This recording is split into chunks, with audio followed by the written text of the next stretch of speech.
Hey, welcome back to the channel, or welcome to the channel if you're new here. This is a very different style of video. I've never done this before. So this video is about an hour long, and it's going to show you pretty much everything you need to know to get started with Laravel. So if you've never heard of Laravel or anything like that, it's essentially a PHP framework which makes it so much easier to build web applications. So I use this where I work, I use it on all my projects.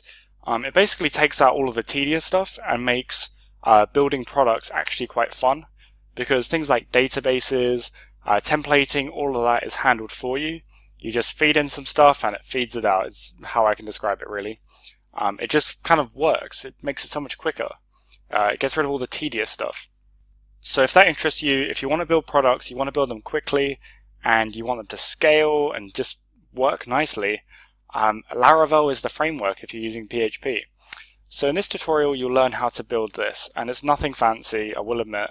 It's just like a Twitter style thing, a really bad Twitter style thing. Shows a bunch of posts, you click view, you can view the post, you can create new posts like this, and then it adds it to the list. I admit this is not pretty, this is not what I want to sell this tutorial on. You can make so much better products or so much better applications after following this. But this is a purely back-end tutorial.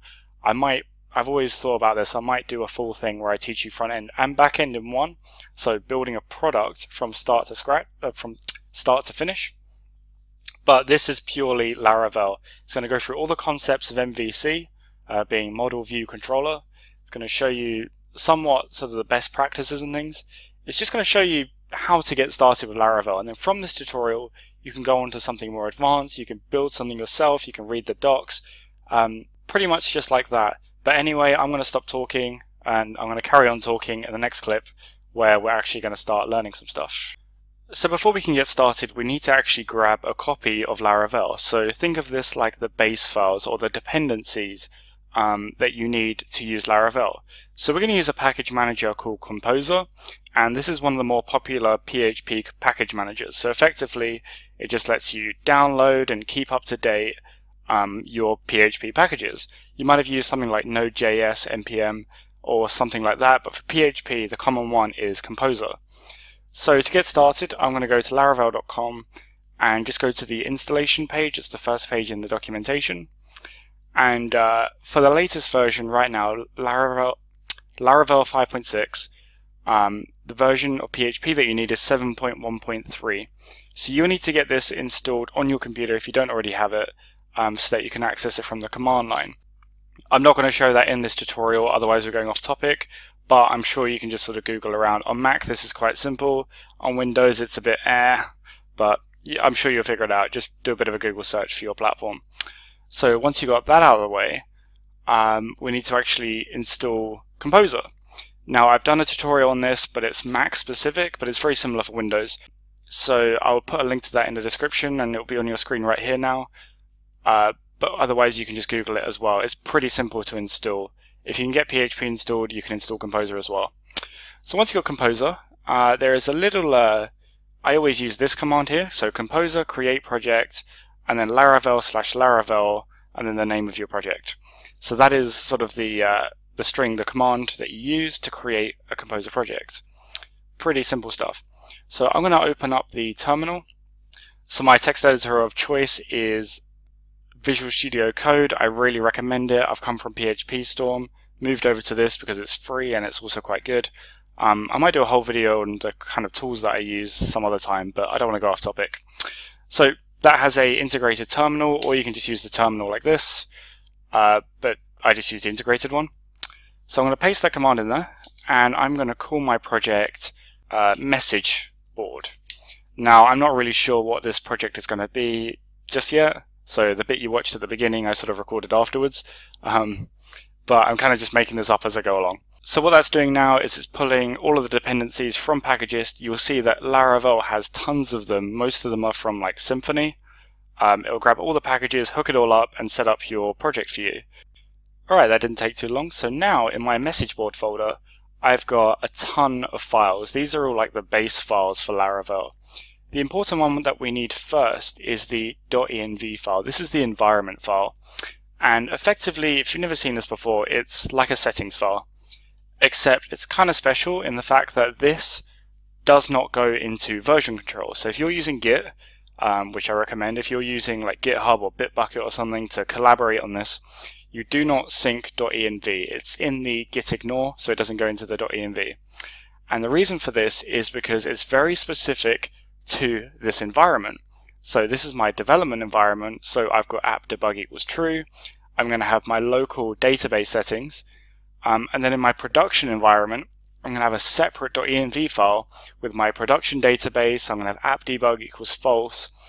I'm going to have the app URL to something else, so whatever.com, etc., etc.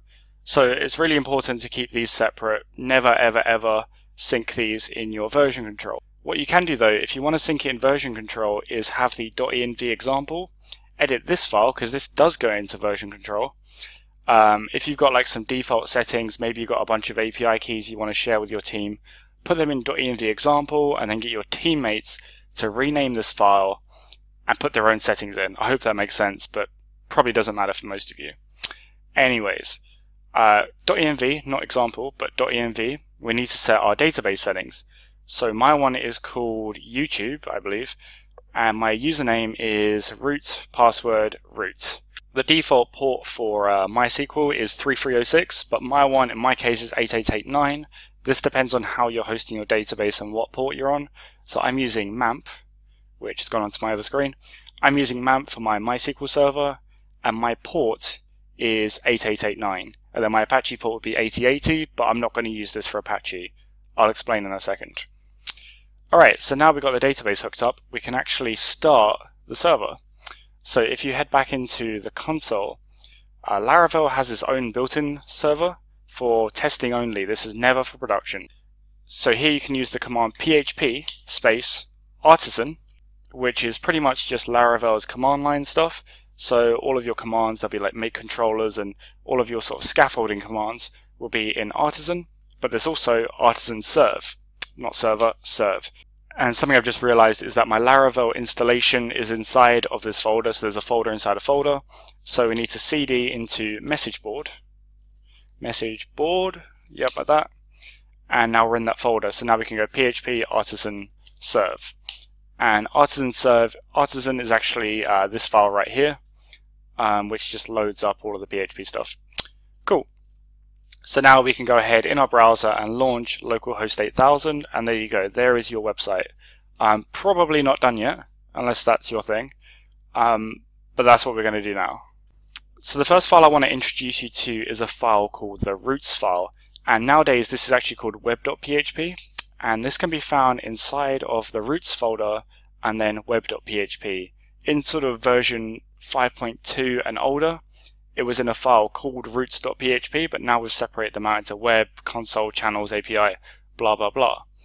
Now this is essentially where you put, in a very, very vague explanation, a list of pages. And I will get hate for that because that's not what it is at all. But in a very basic sense, I could put a list of pages here. So I could put root, get, about, and then inside of these, inside of the function, is what you do on those roots. So /about, I'm going to go echo hello, sure. So now I'm going to go to /about, up here, about, we get hello. So basically we define all of the URLs, all of the roots as they're called, and what to do with them. So we can also have root post, not like that, post on its own. And this would handle a post request. And then we've also got get for a get request. So a get request is just you sort of navigating to a page. A post is usually when you submit a form, or if you're using an API or something like that, but we're really not getting into that. That's way advanced. Anyway, so I'm going to get rid of this because we don't need it for now. And this leads me perfectly into views. Now this is Laravel's sort of templating system. So we have a view here. So we're returning a view called welcome. A view is literally just the HTML templates, and these are used for displaying web pages, for emails, and probably some other stuff that I can't think of. And these are stored in the folder called resources, views, and then you got the name of the view. So here is welcome.blade.php. And that blade file is exactly what you see when you go to the home page. So effectively here you go to the root directory, and then we return a view, or a HTML file, which is welcome.blade, and here is all the HTML. Now you'll notice in here there's bits of PHP with some funny syntax. So basically we can echo out any sort of function or variable or something like that using these curly braces. So let's say on the page I want to echo out, so here on Laravel I'm going to echo out the date. So you don't need to put the word echo because the curly braces are saying this is already an echo, if that makes sense. So I'm going to echo out the date. Year, month, day, H:I:/S. And that will give you the date and time. So you will see here we've got 2018-06-30, 17-15-45. That is the current date. So that's all done dynamically. There's no sort of hard coding there. If you want to sort of inject a bit of PHP, use curly braces. You can also do some PHP sort of structural stuff or conditions and loops and stuff using this @ symbol. So I can have if, let's go 1 = 1 because I can't think of anything else, and then @endif. And here I'll go yes. There we go. And you can also stick an else if or an else and stuff like that. So else, no. And obviously it's never going to be no because as far as I'm concerned, that's always true. We can also do stuff like loops. So we can go for each, which is a common one. And usually you'd be for eaching through maybe some database rows or something like that, but I'm just going to put an inline array. So I'm going to go 1, 2, and 3 as $number. So you see proper PHP syntax going on here. The only difference is this @ symbol, and then I'm going to go end for each. And then inside here we can also use braces to sort of echo something. So I'm going to go $number. And here you'll see 1, 2, 3 done in a loop. Obviously this is not what you'd ever do ever, but just an example. So that's kind of a quick introduction to the roots file and blade templates, which are two really quite major things in Laravel. The next thing is controllers. Now a controller is pretty much where all of your PHP logic happens. This is where you do anything. So your blade templates are for anything to do with echoing or displaying data, and your controllers are for manipulating data or doing any kind of processes, any actions, stuff like that. So that's the next part of it. So I'm going to go back into the terminal, and for this you need to stop your server. And the command we want is php artisan make :controller, and this does pretty much what you expect it to. php artisan just runs the command line stuff. Make controller generates a controller, so it generates the classes for us. So the name of our controller is going to be home controller. And this controller is going to handle everything to do with displaying the home page.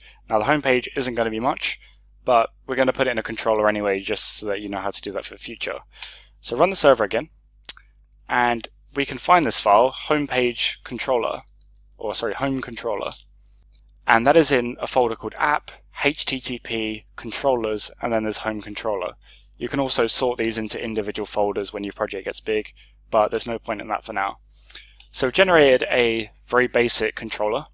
It extends controller because that is sort of the base of this controller, which has a bunch of base code. But in here we can create a bunch of methods.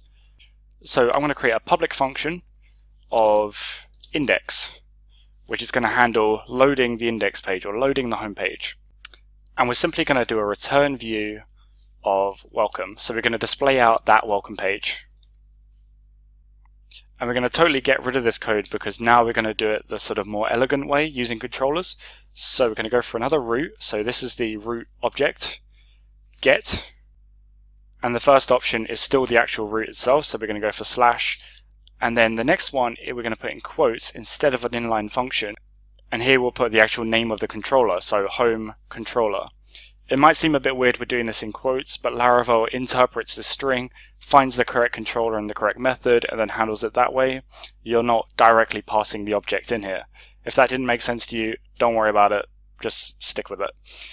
And then followed by an @ symbol, and then we're going to use the name of the function. So in this case, index. So if all's gone well now, we should be able to refresh this page, and there's our welcome page. That's right here, the one we edited a minute ago. And you might be thinking, well, what was the point in that? Because we just had it in 3 lines in one page versus all of this. It doesn't really make sense now because we're only doing one thing. But think about if we were doing a bunch of maths or something algorithmic, or we had to actually process data, it would make a lot more sense to have it separated into separate controllers. I've seen projects where, even my own projects from back when I started with Laravel, where I've got like 3,000 lines in this web.php because I didn't know any better. But the proper way to do it would be to separate things out into controllers. Alright, now that that's out of the way, the next part is models. So you can think of models as being like sort of tangible objects, although that's a really bad sort of explanation because they're not always. Think of this like database tables, because usually they are linked to a database table. So you might have a table called messages, so you create a model called message. You might have a table called users, so you create a model called user. So you might have models for user, messages, shop, I don't know, just stuff like that. So we're going to create a model, and you guessed it, we're going back into the console, and we're going to stop the server. By the way, I stopped the server with Control and C, that's the same for Windows and Mac. We're going to go PHP artisan make :model, and the model is going to be called message. You'll notice with the controller, I went for the naming scheme of home controller, and for models, I went for message and not message model. It's just a Laravel convention, I guess, that you put controller after controllers. You don't have to, it's just a thing. And then models, you just call like message. Start the server again, PHP artisan serve, so that we can test in a moment. And then search for your file called message.php. And you'll see that's an app message.php. Again, you can sort these into folders. I always do because it makes it much neater. Laravel ships with a user folder, which is for if you want to do authentication stuff. I'm not sure if we're going to get into that in this episode, but that's also a thing there as well. Now, before we can really get started with models, the thing you need to understand is that this model is linked to, well, it's going to be linked to a database table. Now, Laravel has a very special way of creating database tables. You might normally just go into your MySQL editor or whatever, go in there, create your table, sort of I don't want to say the old-fashioned way, but you might do it that way. But the issue here is that if you work in a team or you want to put this on GitHub or something as an open source project, you have to like ship the database tables with it. The best analogy I can give here is if you've ever downloaded WordPress, 1, I feel sorry for you, but 2, it ships with an installer which installs all of the tables. You don't actually have to create all the tables and all the table rows and all of that yourself. It does it all for you. So this is pretty much the same as that, just slightly less elegant, but more developer focused. So we can create a migration back in the terminal as you expected with PHP artisan make migration, and we give this a name, and the naming scheme completely changes here. So we're going to have create underscore messages underscore table, and this is going to be a script to build up the table. So I'm going to run that, and now we've created the migration, and we can find that by just doing a search for create underscore messages table. And you'll see it's got a timestamp at the beginning of it. That's just how they get generated, not sure why. And there's 2 functions in here. There's up and there's down. Basically, up is create the table, down is delete the table. Because up is sort of running the migration, and down is literally right here, reversing the migration. So let's say you go, oh, I don't want that. You just reverse it, you roll it back, all sorted. So function up, this is the one we're really interested in, but we'll do both of them anyway. This is setting up the database table schema. And if you head over to the Laravel docs, you'll see a really good example of migration structure. In fact, the whole of the Laravel docs is really good. It's all really well laid out.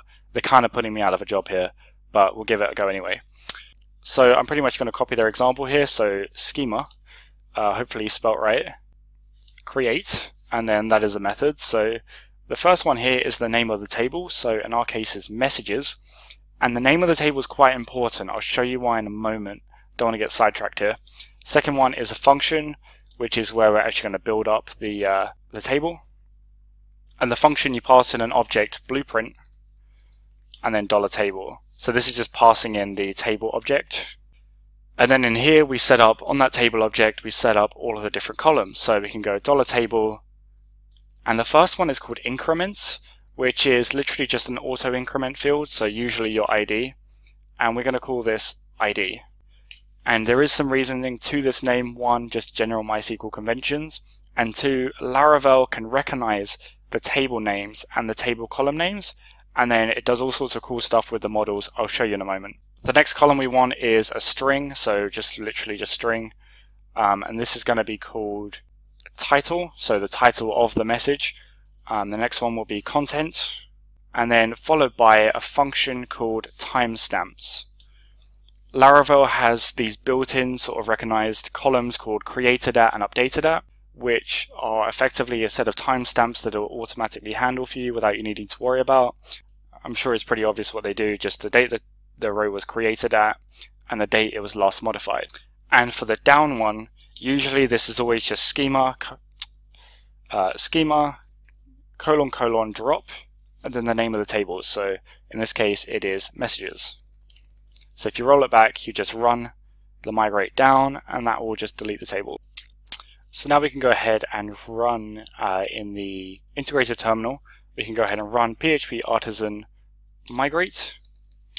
And what that's going to do is it's going to create all of the tables based on our migrations. And you'll notice that there are 3 migrations here. There's a create users table, passwords reset table, and messages table. Now these 2 ship with Laravel. They're part of the Laravel authentication system, but they're not important to us because we're not going to be dealing with that today. But essentially when I go back into Navicat, which is my MySQL program, you can also use SQL Pro or PHPMyAdmin, whatever. This is just the one I use. You'll see a bunch of tables. So messages, password resets, users, and migrations. Migration stores a log of when the migrations are run, if they've been run or not. And then the others are the default tables, and then messages is the one that we want.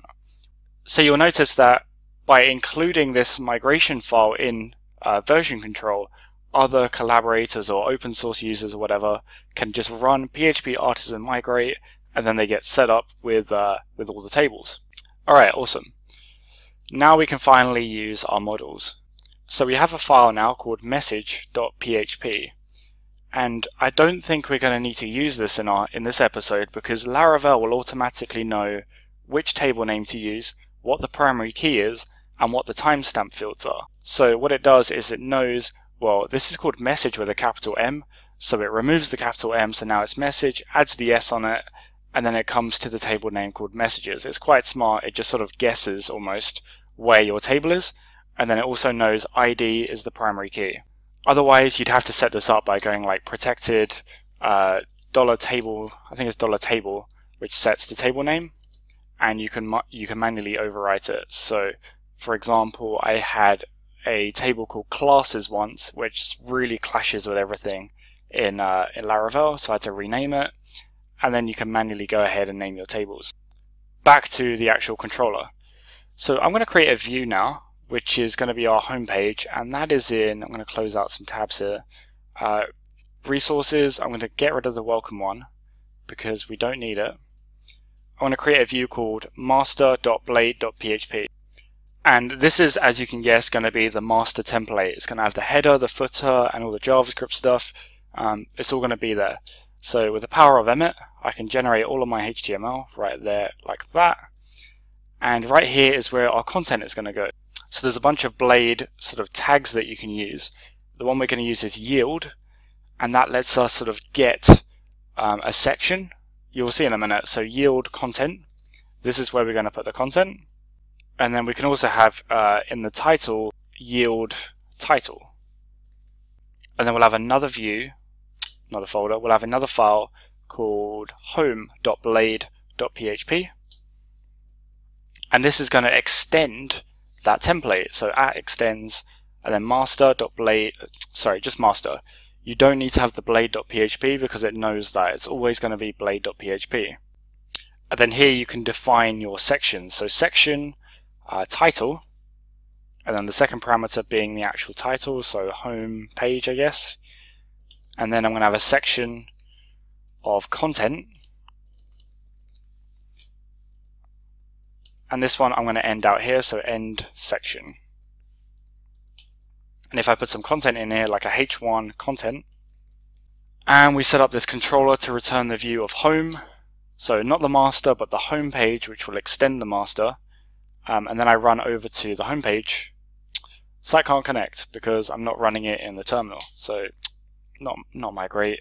PHP artisan, where is it? PHP artisan serve, like you've always done. Cool, now we get, oh, that's not good, at extend. Looks like we've got a syntax error. That needs to be extends as a plural. Go for it again, content, good. View page source, you'll see that we've got the title is homepage, all of the HTML stuff is there, and then we've filled in the content in the right place. Nice one. So I'm going to stick some header stuff in here, really basic stuff. I'm not going to bother bringing in Bootstrap or anything like that because this is a purely back-end tutorial, but you can if you want. You just bring in your Bootstrap here, as you always would, and then use your Bootstrap tags. So this is going to be called, I'm just going to call the site Neil Rowe because why not self-brand it? And the content is going to be, that's the file I needed, home.blade.php. So the home page is going to have a list of messages. So we're going to go recent messages. And we'll have a list in here, an unordered list, and this will be sort of all the messages. So this is a message, for example. It's going to display out just like this, and we're going to echo out each message underneath that. But we're going to do this in a loop, and before that, because we're getting ahead of ourselves, we need to actually deal with the database to grab all of those messages. So in the home controller, there's a nice little thing we can do, so we can use message, which grabs the message object, and in VS Code, when I hit enter now, it's going to add this line up here, which pretty much just imports that object. So we can use the method message all, and that will grab every single row in that table, so use this with caution. And I'm going to set the variable messages equal to message all. So that's going to grab a collection, which is multiple rows. It's going to grab a collection and store it in this variable as an object. I could then, as I normally would, go for each $messages as message, and then echo out the message, and then an arrow, because this is an object, title, for example. So you grab the column headings just like that by putting an arrow and then the column heading. It's super nice and simple. And I'm going to stick a die on the end here just so that we don't return the view. And in my database, we need to add a row here. So title is super cool post, I guess, sure. And lorem ipsum. I'm not going to bother with the created that and updated that for now, but those are important. Refresh it, and we get super cool post. If we add another column, sorry, another row, and not so cool post, blah, blah, blah, like so, we get super cool post and not so cool post. Alright, so now you've done that directly in the PHP, we're going to do that in the view. Now right now, if I were to try and access that messages variable in here, we wouldn't get anything. We need to pass it into the view. So it has a second attribute or parameter or whatever that it can take, which is an array of values. So when you set the array, the keys are going to be the future variable name. You'll see what I mean by that in a second. So messages, and then we pass in, messages, and then we pass in the value that we want it to be, so $messages, which is here. And then now in home.blade.php, we can go at for each, and this is pretty cool here, $messages as $message. So now we've actually passed in that variable, and we can access it within the HTML. So end for each, and then I'm going to stick some markup in here, so li, and then curly braces, and then $message title, and then I'm just going to put a dash there, and then more braces, $message, what was the other column called? I think it was called content. Yep, content. And now, watch this. Recent messages, we're for eaching through it. We're grabbing two different rows because those are all of the rows. And that's pretty much it. So I guess this is starting to look like a really, really rubbish Twitter if you sort of squint a little bit and lower your expectations. So as part of Twitter, you obviously get sort of the timestamps, and in Twitter you see 2 hours ago or the actual date if it's long ago enough. And while you're there, you should follow me, because even though I don't tweet a lot, I really should. And I need a bit more motivation to tweet, so go ahead and follow me there if you're still watching. Anyways, going back to our original point, I'm going to put a timestamp in here, and Laravel makes this super simple. So I'm going to just sort of neaten this up a little bit. In fact, I'll remove the dash and put a break in instead. So now it looks like that, which still looks rubbish, but sure, I'll put a strong in there or something. That's kind of more readable, still rubbish, but sure. We're going to put the timestamp in here, so I'm going to stick another break in here. Break like that, and more curly braces. And we can use $message created at, because that is the default Laravel timestamp. $message created at, and if I use that at the minute, first I need to actually put some timestamps in here, because we don't have any. So then and then. Sure, good enough. So if I do that, right now we're going to get the sort of MySQL year, month, day, HIS, which most people don't read. So we can do this. We can use format. Now this is using the Carbon package, and it's built into Laravel. So this is by default a Carbon object. So you can append format onto it to format it as a PHP date. So we're going to go for D/M/Y if you're American. We do it the right way, I'm sorry. And there you go, there's the date. And you can also put the time on there as well. So H:I, there you go, both 7 o'clock exactly on different days. You can also use one with a slightly funny name, but I quite like it. I think it's diff for humans. And you might be thinking, what? Who reads dates that's not a human? Diff for humans basically means that, well, it takes the difference between today and then, and it puts it in a readable string. So 58 minutes from now, which is kind of odd. Did I put that in the past? 1901. Okay, so the date is out on my PHP, but that's fine. 58 minutes from now, because we are time travelers. And the other one says 1 week ago, so it sort of rounds it up after a point, because I don't really care how many minutes ago it was. I just care about roughly, was it last week, this week, a month ago, a year ago, in the future, whatever. So that's kind of similar to what Twitter does when it puts the date. It is close enough. You could also just use the format as well to put the actual specific date. Carbon is an entirely different subject. I don't want to get too sidetracked with it. There's so much you can do with it. It has its own website separate from Laravel because it is its own project. There's so much you can do with date manipulation and stuff like that. It really just extends PHP's built-in date object. So do check that out when you get more into Laravel. Anyways, I think it's about time that we actually make this a bit more dynamic. So we're going to create a form on here. So a form, and the action is going to be create. So that is going to be where the form is going to submit to. This is just normal HTML. A method is going to be post. We're going to have an input, and this is going to be a type of text.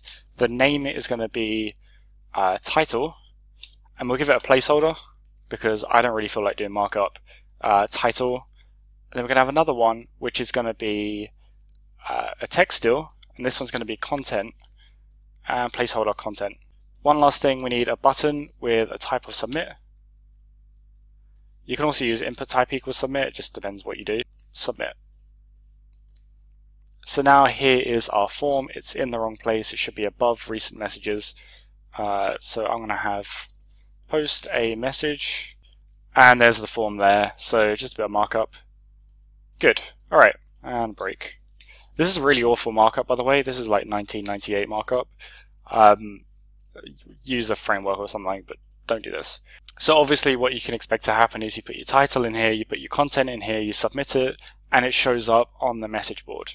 There's not going to be any kind of authentication or capture or spam prevention. It's really, that's not the point. We're just going to submit this field, and that's going to show you how you can insert into a model. So next thing we're going to do is create a new route. So I'm going to duplicate that one, and this is going to be a post route because it's going to be when you submit the form. And for this, I'm going to create a brand new controller called message controller, PHP artisan make controller. This is going to be message controller. This is going to handle anything to do with messages, but not the same thing as the model does. This is going to handle creating messages, deleting messages, and maybe editing them, something like that. So now we've got our message controller, which goes in the same place as home controller. I'm going to create a function in here, public function function create. And as I say, this is going to handle creating this message in the database. So we can create a row based on that object. So we're going to use the object and create a new instance of it. So $message equals new message. And again, that's going to import it at the top. You just need to be aware of that. If you see an error, always check that these are in there. So if you see like undefined object message, check that's in there. It's usually that. So we can set a few things here. Message title is equal to, you might be used to doing this in PHP. So $_post title, which is perfectly valid PHP. But let's say that doesn't exist for some reason. That's going to throw an error because that array key won't exist. Also, if you for some reason turn this into a form that can be submitted by get and post, that also won't work. So we can use a little variable called request. So in the actual, when you're declaring the function, the object is request. Again, hit enter, and that's going to load in that package or that object, sorry. And usually this is called request. And now we can grab anything related to the request. So the user agent, the post values, the get values, headers, all of that kind of stuff. So $request, and you can go request title. The longer way to do it is to go $request, arrow input, and then put the string in there, so title. But this is the shorthand version, which works with pretty much any name, unless it's like a reserved name. But usually you'll be fine with just this. I just prefer it. And the other one is content. Request content.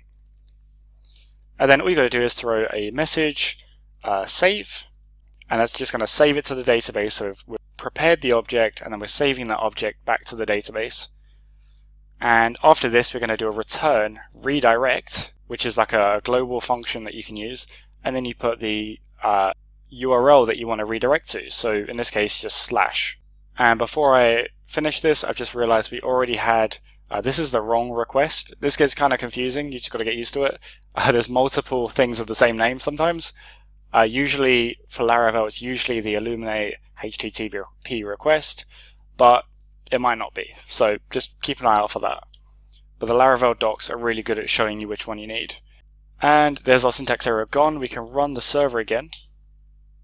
And now let's give this a go. So title is going to be my new post. Test, sure. Okay, not found exception.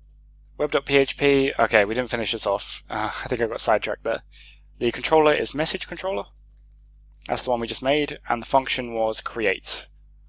You see that method here, create. So I'm going to refresh that, submit it, and still not found.